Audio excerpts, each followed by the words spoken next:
കാരണം ഒരു ഹദീസ് മറ്റു റിപ്പോർട്ടുകൾ വൈരുദ്ധ്യമായി വരുന്ന ചില സന്ദർഭങ്ങൾ ഉണ്ടാവാം. സർവ്വസ്വീകാര്യമായ റിപ്പോർട്ട് വന്നു, അത് നേരെ വിരുദ്ധമായിട്ട് മറ്റൊരു റിപ്പോർട്ട് വന്നു. അപ്പോൾ ഒരിക്കലും നബി തങ്ങൾ പറഞ്ഞതിന് വൈരുദ്ധ്യം ഉണ്ടാവില്ല. നബി പറഞ്ഞതൊരിക്കലും വൈരുദ്ധ്യമുണ്ടാവില്ല. പക്ഷെ പ്രത്യക്ഷത്തിൽ നമ്മൾ വൈരുദ്ധ്യമായി തോന്നുന്നു, നമുക്കങ്ങനെ മനസ്സിലാകുന്നു എങ്കിൽ അവിടെ എന്താണ് പ്രശ്നം എന്ന ചർച്ചകളാണ് പിന്നെ വരിക. അങ്ങനെ വൈരുദ്ധ്യം വന്നാൽ പിന്നെ എന്ത്? എനിക്ക് വേറെ വഴികളുണ്ട്.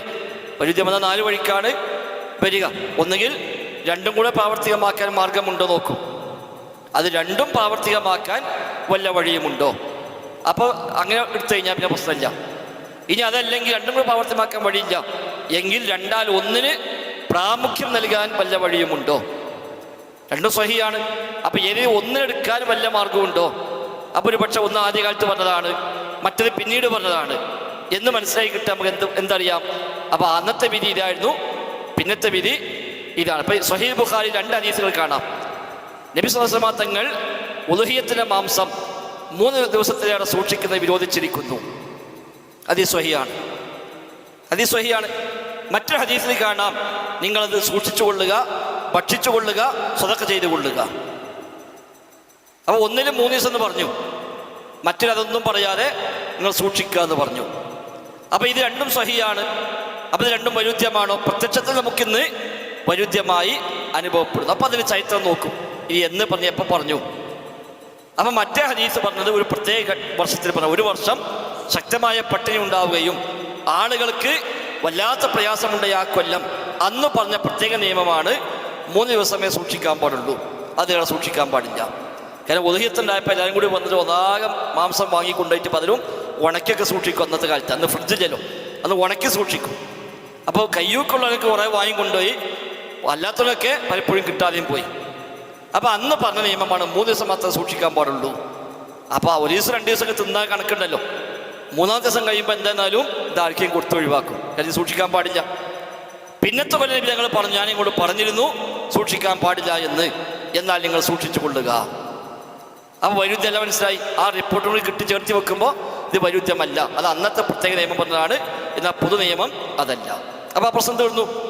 ഇത് ഇങ്ങനെ വിഷയമുണ്ടെന്ന് അറിയാത്ത ഒരാളോ, ഇങ്ങനെയാണ് ഇതിന് പശ്ചാത്തലം അറിയാത്തൊരു പണ്ഡിതനെ സംബന്ധിച്ച് ആ പണ്ഡിതൻ്റെ വീക്ഷണത്തിൽ ഈ റിപ്പോർട്ടുകൾ തമ്മിൽ വൈരുദ്ധ്യം വന്നു. അപ്പോൾ ഏതെടുക്കും? രണ്ടും സ്വഹിയാണ്. ഏതെടുക്കുക? ഏതെങ്കിലും എടുക്കണ്ടേ? രണ്ടും കൂടി എടുക്കാൻ കഴിയുകയുമില്ല. അപ്പം എന്ത് ചെയ്യും?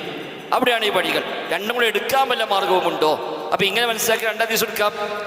ഒരു ഹദീസ് അന്നത്തെ കാലത്ത് പറഞ്ഞതായിരുന്നു, പിന്നത്തെ ഹദീസ് അടുത്ത കൊല്ലം നബി തങ്ങൾ തന്നെ അത് മാറ്റി പറഞ്ഞ നിയമമാണ്.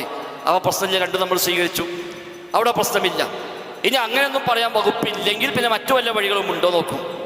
അപ്പോൾ ചിലപ്പോൾ ഒന്ന് ബുഖാരി മുസ്ലിം ഉദ്ധരിച്ചതാണ്, അത് ഒരുപാട് പരമ്പര വന്നിട്ടുണ്ട്. എന്നാൽ മറ്റൊരു പക്ഷെ അങ്ങനെയൊന്നും വന്നതല്ല, എന്നാൽ സ്വഹിയാണ് താനും. അപ്പം മറ്റത് മുൻതൂക്കം കൊടുക്കും. ഇത് തള്ളൂല, മറ്റത് അമൽ ചെയ്യാനുള്ളതാണെന്ന് പറയും. ഇത് നമുക്ക് തൽക്കാലം എന്താ ഉദ്ദേശം നമുക്ക് അറിയില്ല എന്ന് പറയും. അതിനർത്ഥം ഇത് തള്ളുന്നുള്ളതല്ല, ഇത് വഴീഫാവൂല, തള്ളിക്കളയൂല. അപ്പം 2 ഹദീസ് വൈരുദ്ധ്യമായി വരുമ്പോൾ പറയും അമൽ ചെയ്യേണ്ടത് ഈ ഹദീസ് പ്രകാരമാകുമെന്ന് പറയും. അപ്പം നമ്മൾ പ്രാവർത്തികമാക്കേണ്ടത് അത് പ്രകാരമാണ്. മറ്റതോ നമുക്കറിയില്ല എന്താണെന്നുള്ളത്.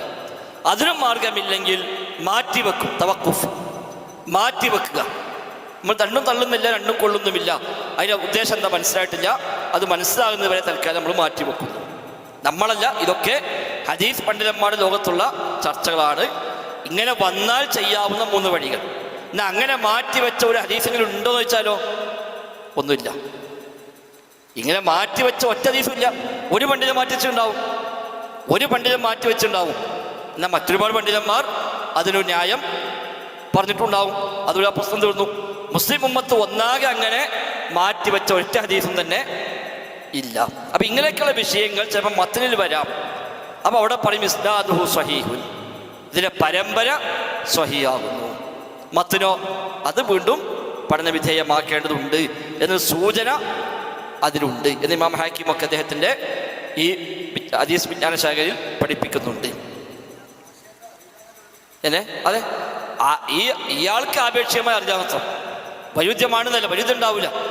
കാരണം ഹദീസ് വഹിയാണല്ലോ, അള്ളാഹിൻ്റെ വഹി പ്രകാരമാണ് നബിതങ്ങൾ ദീന് പഠിപ്പിക്കുന്നത്.